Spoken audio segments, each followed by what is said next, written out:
Hocaobod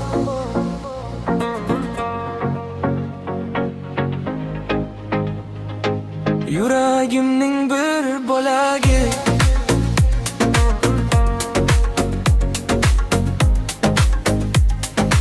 qayerga ketsam ham ko'nglim seni izlaydi.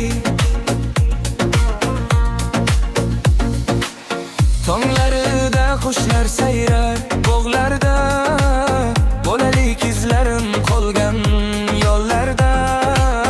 Do'stlar bilan kulgan eski ko'chalar, xotiralarda yashar o'sha damlar.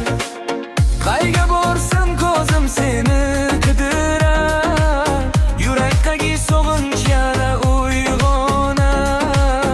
Uzoqlarda bo'lsam ham bir kun kelib, senga qaytish orzusi meni chorlar. Hocaobodni sog'inmasdan bo'larmi? Yurak seni eslamasdan turmu? Qayga ketsam ko'nglim senda qoladi. Ona yurtim unutib ham bo'larmi? Hocaobodni sog'inmasdan bo'larmi? Bolalikni qayta topib bo'larmi? Tunlar o'tar, yillar o'tar oradan, mehringni hech narsa bos olarmi?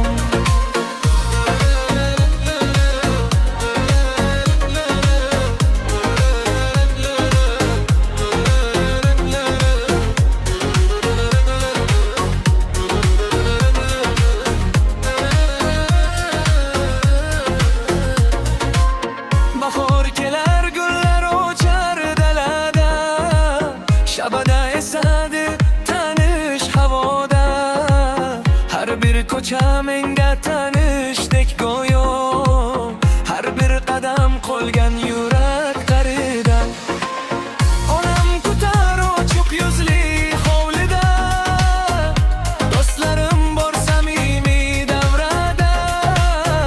Shu sababdan qayerlarda yurmayin, Hocaobod yashar doim qalbimda.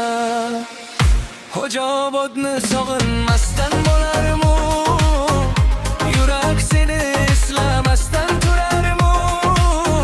Qayga ketsam ko'nglim senda qolarmi? Ona yurtim unutib hamon qolarmi? Ey Hocaobod, bolaligim, yoshlik izlarim, seni sog'iraman.